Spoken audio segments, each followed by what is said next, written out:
Welcome to all of you. आज की इस वीडियो में हम लोग बात करेंगे रिसेंटली उस स्टेटमेंट की जो कांग्रेस लीडर राहुल गांधी ने लंदन में दिया है।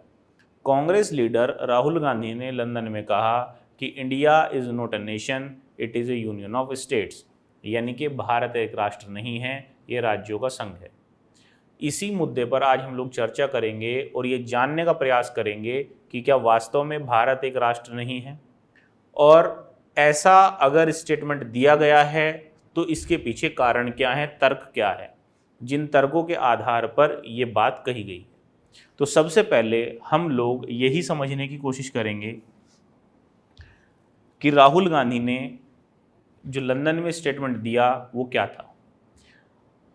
लंदन में स्टेटमेंट देने से पहले फरवरी 2022 में कांग्रेस लीडर राहुल गांधी ने लोकसभा में भी मोशन ऑफ थैंक्स के दौरान ये बात कही थी और उन्होंने कहा था, India is described in the Indian constitution as a union of states and not as a nation. तो यहाँ से जो पहली बात निकल करके आती है, अभी हम क्वेश्चंस देख रहे हैं कि वो प्रश्न क्या हैं जो हमें समझने हैं। तो पहला प्रश्न ये है कि इंडिया इंडियन कॉन्स्टिट्यूशन में नेशन की तरह डिस्क्राइब नहीं किया गया है, यानी कि भारत के लिए नेशन शब्द का इस्तेमाल कॉन्स्टिट्यूशन में नहीं हुआ है। ऐसा किसका कहना है? कांग्रेस लीडर राहुल गांधी का। दूसरी बात, फिर लंदन में जो एक इवेंट था उसके दौरान इन्होंने कहा, India is not a nation, India is a union of state. तब जब प्रेस कॉन्फ्रेंस हो रही थी तो किसी ने काउंटर किया कि भाई जो इंडिया है, इंडिया एक राष्ट्र है। तो उन्होंने कहा कि राष्ट्र का मीनिंग होता है किंगडम और नेशन जो है एक वेस्टर्न कॉन्सेप्ट है। तो आज का जो हमारा इस वीडियो का चर्चा रहेगी वो इसी बात के ऊपर रहेगी कि नेशन का मीनिंग क्या होता है, स्टेट का मीनिंग क्या होता है, इंडिया नेशन है या नहीं। इसी पूरे मुद्दे को आज हम लोग समझेंगे। तो सबसे पहले हम नेशन टर्म को समझ लेते हैं। ये नेशन टर्म क्या है? नेशन टर्म, अगर देखो बहुत ध्यान से एक चीज समझिएगा, एक तरफ चलते हैं इंडियन थॉट्स और पैरेलली वेस्टर्न थॉट्स भी चलते हैं। इंडिया के अंदर कॉलोनियल रूल था और उस कॉलोनियल रूल के कारण कहीं ना कहीं एक ये बिलीव किया जाता है कि जो कुछ भी इंडिया में इनहेरिट किया गया है वो सब वेस्टर्न है। हालांकि ये थॉट बिल्कुल इलॉजिकल है, लेकिन ये बात कहीं ना कहीं रियलिटी है कि भाई जो वेस्टर्न कॉन्सेप्ट्स हैं उनका इम्पैक्ट इंडिया के ऊपर है, लेकिन इंडिया में जो कुछ है वो सब कुछ वेस्टर्न ही है या वेस्टर्न कंट्रीज से ही लिया गया है। ये गलत है। अब यहां हम लोग नेशन को डिफाइन करने की कोशिश करेंगे या नेशन को समझने की कोशिश करेंगे कि नेशन क्या है। और जब हम ये समझने की कोशिश करेंगे कि नेशन क्या है तो हम वेस्टर्न कॉन्सेप्ट के आधार पर समझने की कोशिश करेंगे। भारतीय कॉन्सेप्ट क्या है, इंडियन कॉन्सेप्ट क्या है, इसको हम बाद में समझेंगे। सबसे पहले हम पश्चिम का सिद्धांत समझेंगे, वेस्टर्न थॉट को समझेंगे। तो यहां नेशन का क्या मतलब है? नेशन का मतलब होता है ग्रुप ऑफ पीपल, यानी कि वहां जनसंख्या होगी, जनता होगी, लोग होंगे। दूसरा, उनकी कॉमन लैंग्वेज होगी, यानी कि उनकी जो भाषा होगी वो कॉमन होगी, एक भाषा होगी। कॉमन हिस्ट्री होगी, उनका इतिहास एक ही होगा। कल्चर कॉमन होगा और जियोग्राफिक टेरिटरी कॉमन होगी। अगर कुछ लोग हैं, उनकी एक ही भाषा है, एक ही इतिहास है, एक ही कल्चर है और जियोग्राफिकल टेरिटरी भी एक ही है, तो उसको एक नेशन माना जाता है। ठीक है, ये पश्चिम का सिद्धांत कहता है, वेस्टर्न कॉन्सेप्ट कहता है। अब हम लोग बात करेंगे, दूसरा टर्म आता है स्टेट या फिर कंट्री। तो पॉलिटिकल साइंस की टर्म में, राजनीति शास्त्र की टर्म में या राजनीति विज्ञान की अगर हम शब्दावली को समझें तो यहाँ स्टेट या कंट्री का मीनिंग है वहाँ पॉपुलेशन होनी चाहिए, वहाँ रिकॉग्नाइज्ड गवर्नमेंट होनी चाहिए, उनकी अपनी टेरिटोरियल बाउंड्री होनी चाहिए और सॉवरेनिटी होनी चाहिए। यानी कि वहाँ जनता निवास करती हो, वहाँ एक मान्यता प्राप्त सरकार हो, उनकी अपनी सीमाएं हों, और संप्रभुता हो, सोवरेनिटी हो, तब उसको स्टेट माना जाता है। ठीक है, एक स्टेट के अंदर एक या एक से ज़्यादा नेशंस हो सकते हैं, बहुत ध्यान से समझिएगा। एक स्टेट के अंदर एक या एक से ज़्यादा नेशन हो सकते हैं। स्टेट का क्या मतलब हुआ? Population, government, territorial boundary, sovereignty. अब यहाँ दो टर्म हमने समझ लिए, ये पश्चिम का सिद्धांत है, वेस्टर्न थॉट है। अब हम लोग बात करेंगे, अभी जो राहुल गांधी का स्टेटमेंट है उसको दोबारा से रिपीट करते हैं। India is not a nation, it is a union of states. Bharat राष्ट्र नहीं है, भारत नेशन नहीं है, राज्यों का संघ है। अब बहुत ध्यान समझिएगा, जॉन स्ट्रेची थे, ये ब्रिटिश इंडियन सिविल सर्वेंट थे। इनका एक इनफेमस रिमार्क है। इनका ये रिमार्क क्या है? There is not and never was an India, यानी कि कभी भी कोई इंडिया एग्जिस्ट नहीं करता था, यानी कि कभी इंडिया कोई राष्ट्र नहीं था, नेशन नहीं था। कारण इन्होंने जो बताए वो बताया, मल्टी कल्चरल सोसाइटी है, मल्टी लैंग्वेज है, मल्टी कस्टम है, यानी कि भारत में भाषाएं बहुत सारी हैं, भारत में कल्चर बहुत सारे हैं, संस्कृति बहुत सारी है। इस कारण भारत ना कभी राष्ट्र था और ना होगा। तो हमने अभी यहाँ जो चीज़ समझी वो क्या समझी कि नेशन भारत को ना कहने का जो रीज़न है वो ये बताया जा रहा है कि इंडिया की जो सोसाइटी है, यहाँ कल्चर अलग अलग हैं, यहाँ की संस्कृति अलग अलग है, यहाँ की भाषाएं अलग अलग है। ठीक है, हालांकि अभी एक एक करके हम सब चीज़ों को समझेंगे। तो हमने वेस्टर्न थॉट देख लिया। वेस्टर्न थॉट के अंदर दो शब्दावली का इस्तेमाल हुआ है। वेस्टर्न थॉट के अंदर टू टर्मिनोलॉजीज इस्तेमाल की गई हैं, एक नेशन और एक स्टेट। नेशन का मतलब पब्लिक हो, कॉमन कल्चर हो, कॉमन लैंग्वेज हो, कॉमन हिस्ट्री और एक ज्योग्राफिकल टेरिटरी हो, ज्योग्राफिकल उनकी लोकेशन हो। अगर ऐसा है तो वो एक नेशन है। स्टेट हमने देखा, स्टेट को कहा गया है कि एक रिकॉग्नाइज्ड गवर्नमेंट हो, वहाँ जनता रहती हो, उनकी सोवरेनिटी हो, ये हमने पढ़ा, और उनकी अपनी टेरिटोरियल बाउंड्री हो। ये हो गया क्या? स्टेट। और एक स्टेट के अंदर दो से ज़्यादा नेशन भी हो सकते हैं। ये है वेस्टर्न कॉन्सेप्ट। अब हम लोग समझने की कोशिश करेंगे कि भारत में राष्ट्र का क्या सिद्धांत है, नेशन क्या है, उसको हम समझने की कोशिश करेंगे। सबसे पहले हम समझें कि भारत में जो राष्ट्र शब्द का इस्तेमाल किया गया है, इसका सबसे पहले इस्तेमाल ऋग्वेद में मिलता है। भारत में राष्ट्र शब्द का इस्तेमाल ऋग्वेद में मिलता है। ठीक है, और राष्ट्र शब्द की उत्पत्ति रज धातु से हुई है, जिसका अर्थ होता है एक चमकने वाली धातु।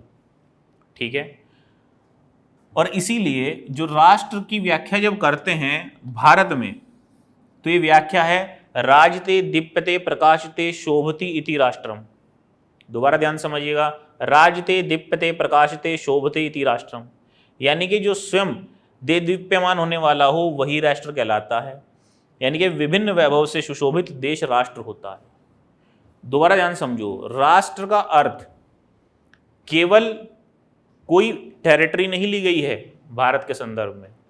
भारत में राष्ट्र का अर्थ है जिसमें विविध विशेषताएं हों, जो शोभायमान हो, जो उज्जवल हो, चमकता हो, जो दिखता हो। और इसी के सिमिलर हम एक टर्म ले सकते हैं जो भारत के लिए इस्तेमाल किया जाता था, वो था सोने की चिड़िया, गोल्डन बर्ड। इसका मतलब क्या है कि स्वर्ण के समान चमकता हुआ राष्ट्र। और स्वर्ण के समान चमकता हुआ राष्ट्र कब होगा?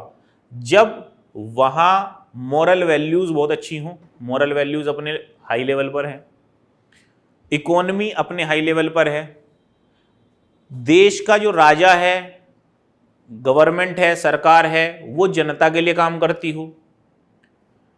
ऐसा राष्ट्र जहां मॉरल वैल्यूज़ भी हैं, अर्थव्यवस्था भी अच्छी चल रही है, जनता की सेवा भी होती है, भ्रष्टाचार नहीं है, राम राज्य की स्थिति है, तब ऐसा राष्ट्र स्वयं ही स्वर्ण के समान चमकने वाला होगा। तो इसी वजह से राष्ट्र शब्द सर्वप्रथम कहाँ मिलेगा? ऋग्वेद में। और राष्ट्र किससे मिलेगा? रज धातु से मिलेगा। और राष्ट्र को हम कैसे परिभाषित करते हैं? राजते दीप्यते प्रकाशते शोभते इति राष्ट्रम।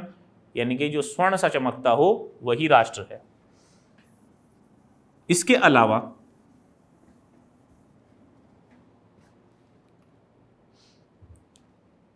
अगर हम बात करें मोनियर विलियम्स की, इन्होंने एक डिक्शनरी लिखी, ए संस्कृत इंग्लिश डिक्शनरी। इसमें राष्ट्र शब्द के कई अर्थ दिए। इन्होंने इसको kingdom, empire, district, country, people, nation, subject, अलग अलग इसके नाम दिए हैं। तो यहाँ कुछ लोग इसको किंगडम इस्तेमाल कर देते हैं, कुछ शब्द इस्तेमाल कर देते हैं, सब्जेक्ट ले लेते हैं, कोई कंट्री ले लेता है। हालांकि राष्ट्र का मीनिंग अलग अलग, जैसे कोई पुराण अलग हो जाता है तो उसमें उसका मीनिंग बदल गया, किसी ने उसको जनपद कहा, किसी ने उसको देश कहा, लेकिन जो राष्ट्र अपने आप में मीनिंग है वो क्या है, जो वैभवों से युक्त हो। इसके अलावा जीत और मैकडोनल्ड ये अपने वैदिक इंडेक्स में कहते हैं कि राष्ट्र शब्द ऋग्वेद और उसके बाद के जो ग्रंथों में इस्तेमाल हुआ है वहाँ राष्ट्र का मतलब राज्य या साम्राज्य से, यानी कि बहुत ध्यान समझिएगा, राष्ट्र का अर्थ हुआ स्वर्ण सा चमकने वाला देश, ठीक है, जहाँ अर्थव्यवस्था अच्छी है, जहाँ मानवीय गुणों का अभाव नहीं है, जहाँ राम राज्य की कल्पना हो सकती है और वास्तविक रूप से हम साकार कर देते हैं राम राज्य को, भारत ऐसा है। इसके अलावा अर्थव्यवस्था के साथ साथ जो राष्ट्र की सरकार है या हम राजा कह सकते हैं उस समय के लिए, वो जनता के लिए काम करते हैं। तो यहाँ जो बात निकल करके आई, राष्ट्र, राज्य या साम्राज्य समानांतर रूप से इस्तेमाल हुए हैं, अलग अलग ग्रंथों में अलग अलग परिप्रेक्ष्य में इनको इस्तेमाल किया गया है। अब हम लोग बात करें, अभी हमने देखा भाई राष्ट्र है, राष्ट्र के कुछ जगह अर्थ राज्य के तौर पर भी लिए गए हैं। अब यहाँ राज्य का जो सप्तांग सिद्धांत चलता है, भारत का जो सिद्धांत है वो सप्तांग सिद्धांत है, ये मनु ने भी दिया है और मनु विवस्वान के पुत्र माने गए हैं, सूर्य के पुत्र माने गए हैं, ठीक है। लेकिन अगर हम उतनी दूर भी ना जाएं तो कौटिल्य का अगर हम सप्तांग सिद्धांत समझ लें तो हमें ये समझ आएगा कि पश्चिम का जो राज्य का सिद्धांत है, जो हमने भी स्टेट पढ़ा था, और उसको जब हम सप्तांग सिद्धांत के साथ कंपेयर करेंगे तो हम ये मानेंगे कि भारतीय राजनीतिक चिंतन में राज्य की एक व्यापक परिभाषा है, जबकि पश्चिम के सिद्धांत में राज्य की उतनी व्यापक परिभाषा नहीं है। तो कौटिल्य का जो राज्य का सप्तांग सिद्धांत है वो कहता है कि राज्य का पहला महत्वपूर्ण अंग है राजा, यानी कि स्वामी, किंग। दूसरा, राज्य का महत्वपूर्ण अंग है अमात्य या मंत्री। तीसरा है प्रादेशिक क्षेत्र या जनपद, टेरिटरी, इसको हम जनता के रूप में भी ले सकते हैं, क्षेत्र भी होगा और जनता भी होगी, पॉपुलेशन भी होगी। फिर आता है दुर्ग, फिर आता है राजकोष या ट्रेजरी, फिर आता है दंड या सेना, और फिर आता है मित्र। अब यही पैरेलली हम इसको स्टेट के साथ कंपेयर करते हैं, जो पश्चिम का सिद्धांत है, वेस्टर्न थॉट है, इसको अभी हम कंपेयर करते हैं पश्चिम के सिद्धांत के साथ, और फिर हम ये देखेंगे कि आज की स्थिति में कौटिल्य का राज्य का सप्तांग सिद्धांत व्यवहारिक है या पश्चिम का सिद्धांत। यहां स्टेट के लिए क्या बताया गया, पॉपुलेशन यानी कि जनता, गवर्नमेंट मतलब सरकार, टेरिटोरियल बाउंड्री मतलब आपकी क्षेत्र की सीमाएं होंगी, और सोवरेनिटी मतलब आप संप्रभु हैं, आप डिसीजन मेकिंग के लिए संप्रभु हैं, कोई दिक्कत नहीं है। अब इसी स्टेट को कंपेयर करते हैं सप्तांग सिद्धांत के साथ। अब यहां देखिए, व्यवहारिक तौर पर अगर हम देखें,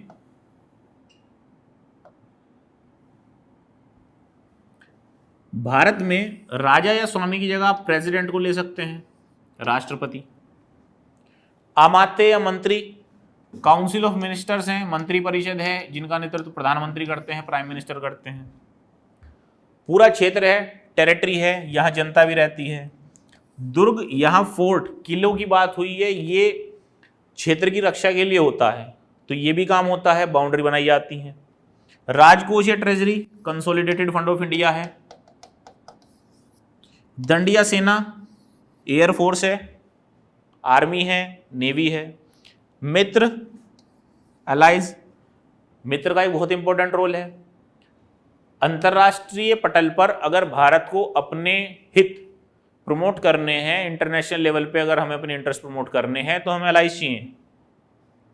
हालांकि हम कोई मिलिट्री अलायंस नहीं बनाते, लेकिन फ्रेंड्स बनाते हैं। जैसे रशिया है, रशिया भारत का मित्र है, ठीक है। इसी तरीके से हम लोग बहुत से ऐसे देश हैं, अलग अलग प्लेटफॉर्म्स हैं, ब्रिक्स है, क्वाड है, ठीक है। यूनाइटेड नेशन में भी यूएनएससी की परमानेंट सीट के लिए हम लोग अपना दाव रख रहे हैं। तो क्या है कि यहाँ अगर हम देखें तो व्यवहारिक राज्य के तौर पर एक रियलिस्टिक स्टेट जो होता है, रियलिस्टिक राष्ट्र जो होता है, वहां कौटिल्य का सप्तांग सिद्धांत देखने के लिए मिलता है। जबकि पश्चिम का सिद्धांत जो है, वेस्टर्न कॉन्सेप्ट जो है, वो उतने व्यापक और उतने प्रभावशाली नहीं है। इसके बाद यहां हम लोगों ने क्या देखा कि भाई एक वेस्टर्न कॉन्सेप्ट है, एक भारत का कॉन्सेप्ट है। तो सबसे पहले तो हम ये समझ लें कि जो नेशन टर्म है, जो मॉडर्न डेमोक्रेटिक सिस्टम में पॉलिटिकल साइंस के अंदर इस्तेमाल होता है, वो राष्ट्र का ही एक सिनोनिम है। अगर हम राष्ट्र को इंग्लिश में कहना चाहें तो नेशन कह सकते हैं, ठीक है। हालांकि अगर राष्ट्र, भारत में जो राष्ट्र है या राज्य है, उसको हम, वो ध्यान समझिएगा, भारत में जो राष्ट्र है या राज्य जो भारत के या भारतीय चिंतन के संदर्भ में है, इसको अगर हम पश्चिम से कंपेयर करना चाहें तो ये स्टेट आएगा, क्योंकि पश्चिम यहां से कंपेयर करेगा। लेकिन वहां हमने एक नेशन की परिभाषा पढ़ी थी, और नेशन के अंदर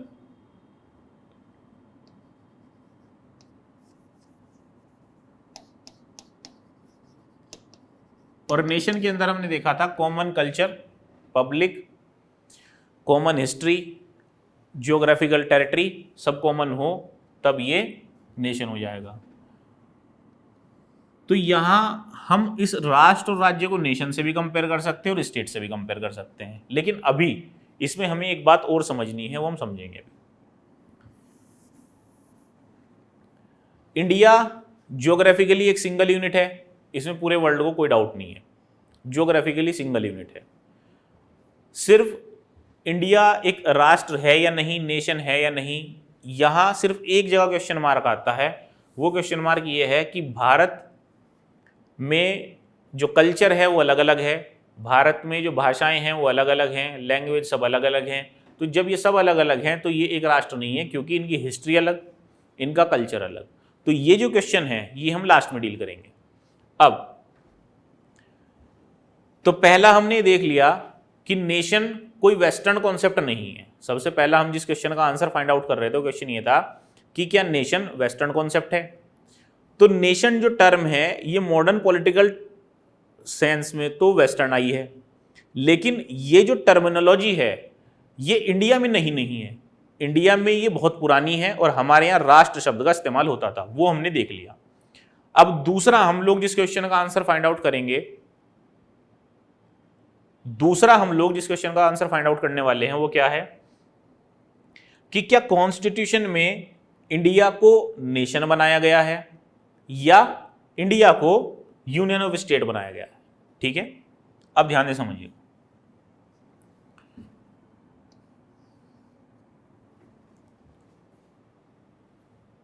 इंडिया एक यूनियन ऑफ स्टेट होगा, ये कहता है कॉन्स्टिट्यूशन का article 1।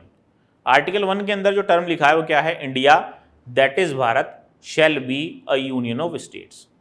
India that is Bharat shall be a union of states, यानी कि इंडिया जो कि भारत है वह राज्यों का संघ होगा। ठीक है, ये लिखा है कॉन्स्टिट्यूशन के आर्टिकल 1 में, अनुच्छेद 1 में। ठीक है, अब देखो बहुत ध्यान समझिएगा। 15 अगस्त 1947 ये वो डेट है जब भारत को आज़ादी मिली। 26 नवंबर 1949 26 नवंबर 1949 ये वो डेट है जब कॉन्स्टिट्यूशन अडॉप्ट हुआ, और 26 जनवरी 1950 को इंडियन कॉन्स्टिट्यूशन एनफोर्स हो गया। तो अगर हम इस बात को समझना चाहें तो आर्टिकल 1 कहता है India that is Bharat shall be A union of state. तो डॉक्टर भीमराव अंबेडकर इसको एक्सप्लेन करते हैं और डॉक्टर भीमराव अंबेडकर कहते हैं कि इंडिया एक सिंगल यूनिट है और ये स्टेट्स के बीच में किसी एग्रीमेंट का रिजल्ट नहीं है। यानी कि अमेरिका का एक फेडरेशन है, अमेरिकन फेडरेशन में 50 स्टेट्स हैं और उन 50 स्टेट्स ने आपस में एग्रीमेंट किया और एक फेडरेशन बना लिया। ठीक है, भारत में ऐसा नहीं है, भारत में स्टेट्स ने आपस में कोई एग्रीमेंट नहीं किया। ठीक है, और ना ही किसी स्टेट को ये पावर है कि वो इस यूनियन से बाहर जा सके, वो इस यूनियन से बाहर भी नहीं जा सकते। उदाहरण के तौर पर जम्मू एंड कश्मीर में पाकिस्तान ने कश्मीर को इनस्टेबल करने के लिए जितने एफर्ट्स लगाने थे वो पूरे लगाए, लेकिन उसके बाद भी वो उसको भारत से सेपरेट नहीं कर सका। क्यों नहीं कर सका? क्योंकि संवैधानिक तौर पर कॉन्स्टिट्यूशनली भारत में किसी भी स्टेट को, किसी भी राज्य को, किसी भी टेरिटरी को इससे बाहर जाने का अधिकार है नहीं। यानी कि किसी भी स्टेट के पास भारत के अंदर यूनियन से बाहर जाने का अधिकार नहीं है। तो ना तो एग्रीमेंट है और ना ही किसी स्टेट के पास ये राइट है कि वो इस यूनियन से बाहर जा सके। यहां जो स्टेट का मीनिंग है वो उत्तर प्रदेश, बिहार, झारखंड इनसे है। तो किसी भी स्टेट के पास ये राइट नहीं है कि वो यूनियन से बाहर चला जाए। अब हम लोग बात को समझेंगे। यहां साथ ही साथ डॉक्टर भीमराव अंबेडकर क्या कहते हैं कि हमारा जो यूनियन है ये इनडिस्ट्रक्टेबल है, यानी कि ये विखंडित नहीं हो सकता, इसका खंडन नहीं हो सकता, विखंडन नहीं हो सकता, इसमें से कोई बाहर नहीं जा सकता। डॉक्टर भीमराव अंबेडकर कहते हैं कि अमेरिका एक फेडरेशन बना, वहां किसी भी स्टेट के पास ये राइट था कि वो बाहर चला जाए, लेकिन अमेरिका को ये साबित करने के लिए कि उनका फेडरेशन इनडिस्ट्रक्टेबल है, उसको डिस्ट्रक्ट नहीं किया जा सकता, उनको सिविल वॉर करना पड़ा। हम लोग पहले ही ये स्पष्ट कर देते हैं कि इंडिया एक सिंगल यूनिट है और स्टेट्स जो बनाए जा रहे हैं वो केवल एडमिनिस्ट्रेटिव कन्वीनियंस के लिए बनाए जा रहे हैं। तो संवैधानिक तौर पे क्लियर हो गया कि यूनियन ऑफ स्टेट केवल एक संघीय ढांचा दिखाता है, फेडरल स्ट्रक्चर दिखाता है, जिसमें यूनियन स्टेट के साथ पावर शेयर करेंगे ताकि पब्लिक वेलफेयर हो सके। इसका मतलब ये बिल्कुल भी नहीं है कि यहां स्टेट्स ने कोई आपस में एग्रीमेंट किया है। अब हम लोग इस बात को समझने की कोशिश करेंगे कि कॉन्स्टिट्यूशन में क्या नेशन टर्म का इस्तेमाल हुआ है। तो ध्यान से समझिएगा, प्रीएम्बल के अंदर टर्म इस्तेमाल हुआ है unity and integrity of the nation, यानी कि नेशन टर्म आया है। Directive principles of state policy article 38 national life term nation आया है। Article 49 national importance term nation आया है। आर्टिकल 51 नेशंस टर्म आया है। आर्टिकल 51A फंडामेंटल ड्यूटीज के अंदर national flag, national anthem, national struggle for freedom, national service, nation, बार बार ये टर्म आया है। ठीक है, तो कॉन्स्टिट्यूशन के अंदर नेशन टर्म का इस्तेमाल कई बार हुआ है, नेशनल टर्म का इस्तेमाल कई बार हुआ है। तो ये नहीं कहा जा सकता कि कॉन्स्टिट्यूशन ने इंडिया को यूनियन ऑफ स्टेट्स बनाया है, नेशन नहीं बनाया है, वो नेशन ही है। आर्टिकल 249 क्या कहता है? Power of the parliament to legislate with respect to a matter in the state list in the national interest, यानी कि अगर राष्ट्रीय हित में कोई काम होना हो, नेशनल इंटरेस्ट में कोई काम होना हो, तो संसद स्टेट सब्जेक्ट पर भी कानून बना सकती है। इसका मतलब जो संविधान निर्माता थे, कॉन्स्टिट्यूशन मेकर्स थे, उन्होंने नेशन ही क्रिएट किया है और उस नेशन को 1949 में जब कॉन्स्टिट्यूशन अडॉप्ट हुआ तो एक न्यू पॉलिटिकल स्ट्रक्चर दिया गया, sovereign, socialist, secular, democratic and Republic. हालांकि जो सेक्युलर और सोशलिस्ट टर्म है ये 42nd कॉन्स्टिट्यूशनल अमेंडमेंट एक्ट 1976 के थ्रू ऐड किए गए थे। तो यहां हमने दो बातें क्लियर कर ली। सबसे पहला, इंडियन कॉन्स्टिट्यूशन में इंडिया को नेशन ही माना गया है, पहली चीज। दूसरी बात, यानी कि वो राष्ट्रीय है। दूसरी बात, यूनियन ऑफ स्टेट्स का मतलब ये है कि एक संघीय ढांचा होगा, फेडरल स्ट्रक्चर होगा, जिसमें यूनियन और स्टेट्स पावर शेयर करेंगे और ऑब्जेक्टिव होलसोल एक ही है, पब्लिक वेलफेयर। स्टेट्स इंडिया के अंदर जो हैं उनकी टेरिटोरियल गारंटी नहीं है, उनको कभी भी डिस्ट्रक्ट किया जा सकता है। पूरी कंट्री की टेरिटोरियल गारंटी है।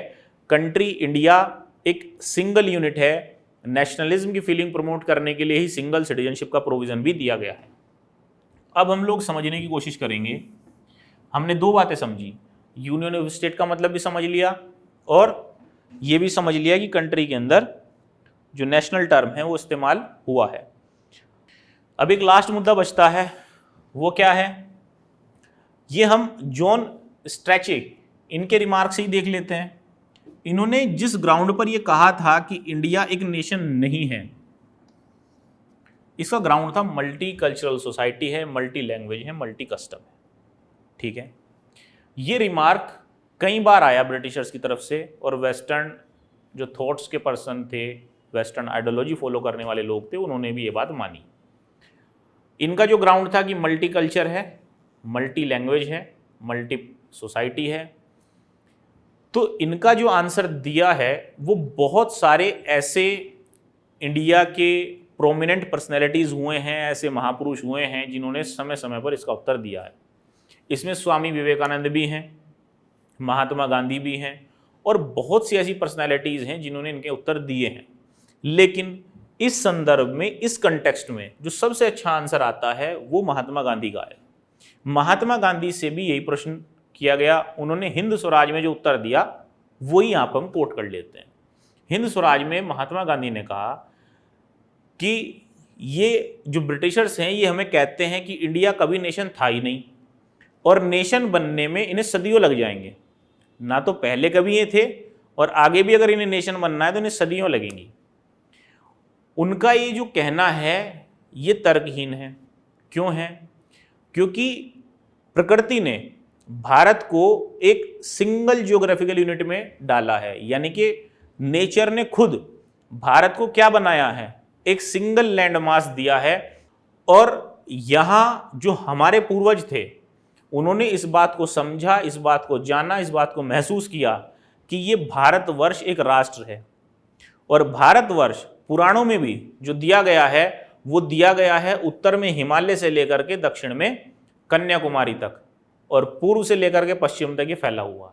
तो पूरा एक डिस्क्रिप्शन भारतवर्ष का मिलता है। तो महात्मा गांधी इसमें क्या कहते हैं कि जो हमारे पूर्वज हैं वो मूर्ख नहीं थे, ये आपको मानना होगा, क्योंकि ये वो भी जानते थे कि ईश्वर की पूजा घर बैठ करके भी हो सकती है।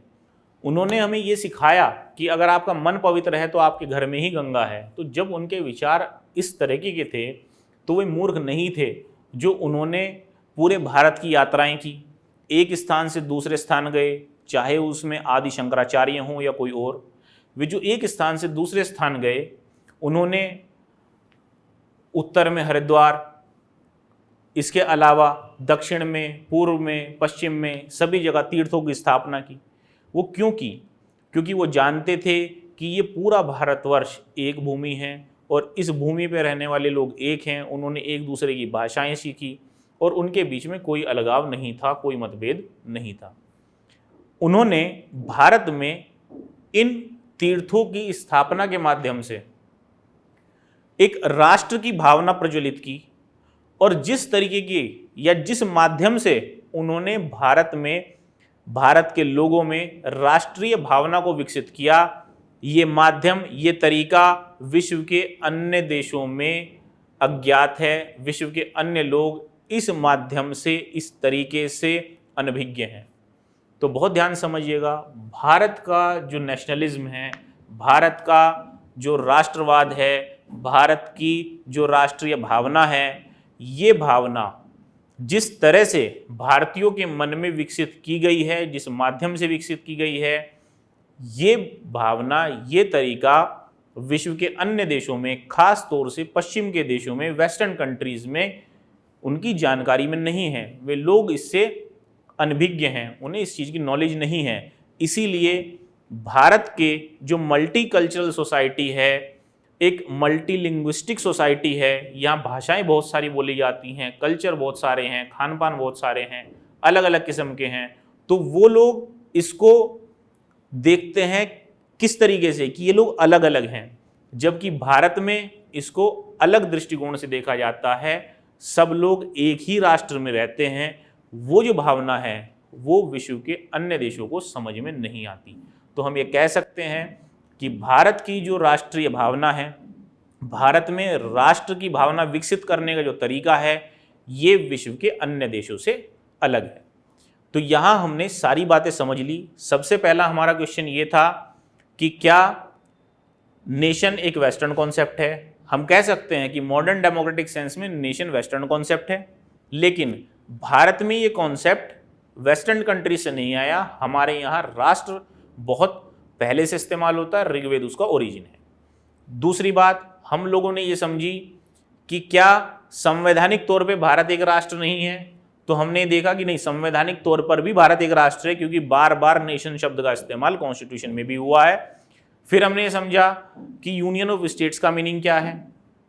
फिर हमने समझा कि वो कारण क्या है जिसके कारण भारत को एक राष्ट्र होने पर क्वेश्चन मार्क लगता है, तो वो कल्चर का था। उसका सबसे बढ़िया उत्तर गांधी जी वाला यहाँ पर सही बैठता है, वो मैंने कोट कर दिया। अब हम लोग देखेंगे आज का क्वेश्चन, जो मेंस के पॉइंट ऑफ व्यू से क्वेश्चन बन सकता है। ये है, India is not a nation but A union of states, comment. Bharat एक राष्ट्र नहीं है बल्कि राज्यों का संघ है, टिप्पणी कीजिए। टिप्पणी या कमेंट जो कीवर्ड होता है, यहाँ आपको अपना व्यू देना होता है, ठीक है, यहाँ आप अपनी ओपिनियन देंगे। तो यहाँ सबसे पहले आप लोग ये डिस्क्राइब कर देंगे कि भाई इंडियन कॉन्स्टिट्यूशन के अंदर इंडिया को यूनियन ऑफ स्टेट्स बताया गया है। फिर ये बताएंगे कि ये फेडरल स्ट्रक्चर को शो करता है। फिर हम लोग ये बताएंगे कि नेशन जो टर्म है, वेस्टर्न रेफरेंस में इसकी क्या डेफिनेशन बनती है, स्टेट की क्या डेफिनेशन बनती है। फिर इंडियन कंटेक्स्ट में हम उसको रिलेट करेंगे। फिर हम लोग इस क्वेश्चन को कंक्लूड कर देंगे, और कंक्लूजन में हम लोग क्या शो करेंगे कि इंडिया क्या है, यूनियन ऑफ स्टेट्स है, लेकिन यहाँ स्टेट के पास ये पावर नहीं है कि वो उस यूनियन से बाहर जा सके, ना ही ये एग्रीमेंट है। इंडिया एक नेशन है, लेकिन इंडिया में जो नेशनलिज्म की फीलिंग जिस तरीके से प्रमोट की गई है, वो तरीका, वो माध्यम, वो मीडियम अदर कंट्रीज में अननोन है। That is why Indian nationalism is unique. तो इस तरीके से हम लोग अपना जो क्वेश्चन होगा उसको कंक्लूड कर देंगे। तो आज का हम लोग ये सेशन यहीं पर क्लोज करते हैं। नेक्स्ट वीडियो में हम लोग नेक्स्ट टॉपिक डिस्कस करेंगे और फिर एक मेंस का क्वेश्चन भी डिस्कस करेंगे। So thanks for watching this video lecture. Thank you.